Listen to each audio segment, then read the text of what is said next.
Segunda-feira, 8 de abril de 2024, estamos dando início a mais uma edição do Jornal Gente com os destaques do dia para você ficar bem informado. Vamos começar falando sobre o acidente com um Porsche que aconteceu no feriado da Páscoa em São Paulo. Hoje a Justiça vai decidir sobre o pedido de prisão preventiva do motorista do Porsche, Fernando Sastre de Andrade Filho, que está respondendo a esse processo em liberdade, porque saiu do local dos fatos sem nenhum tipo de resistência da Polícia Militar, que já estava atendendo a ocorrência, e esse é um ponto a ser investigado. Por que os policiais deixaram ele sair do local, não fizeram o acompanhamento, ainda que necessitasse de algum tipo de atendimento médico? A polícia tem que fazer esse acompanhamento até o esclarecimento dos fatos, até porque sem o exame do bafômetro fica mais difícil para a investigação concluir se ele tinha ou não feito uso de bebida alcoólica antes da condução do veículo. Vocês lembram? Ele dirigiu um Porsche em alta velocidade pelas ruas de São Paulo, atingiu um outro veículo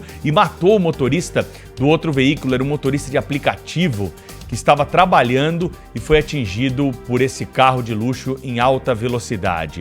A Justiça, naquele primeiro momento, claro, não teve o que fazer, ficou aguardando a apresentação espontânea do motorista, que apresentou uma história de que tinha ido a um hospital, não houve verificação e comprovação de que ele esteve em alguma unidade de saúde, e a partir daí ele saiu pela porta da frente da delegacia. Isso, claro, de alguma forma chamou a atenção da opinião pública. As pessoas se manifestaram. Como que o sujeito poderia ter ficado preso se o flagrante tivesse sido configurado?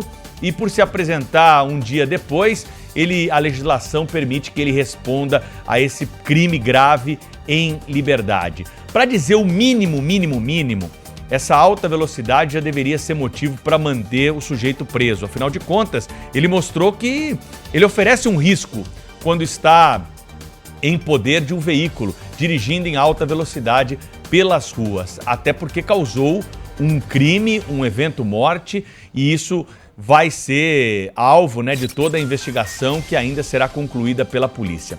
Mas a polícia já tem elementos que comprovam que Fernando não estava só em alta velocidade. Uma testemunha-chave, uma amiga que estava com ele antes dele assumir o volante do veículo, comprovou que todos que participaram dessa confraternização ingeriram bebida alcoólica.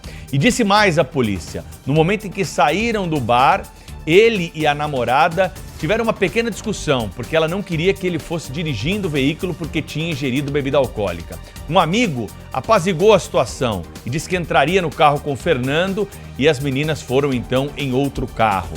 Em determinado momento, por conta da velocidade elevada, elas não conseguiram segui-los.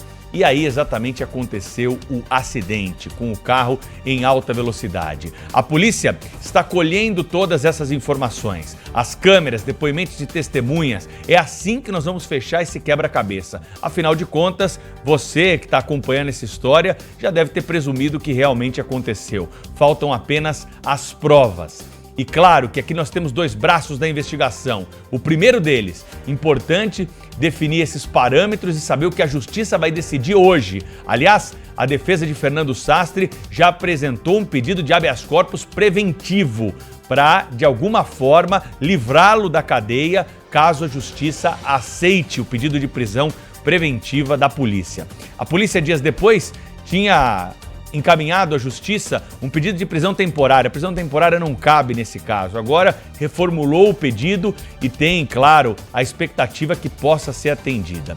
E o outro braço da investigação é justamente sobre aquilo que eu disse no começo. Por que os policiais militares que atenderam a ocorrência liberaram Fernando Sastre de Andrade Filho? Qual foi o tipo de negociação que aconteceu ali?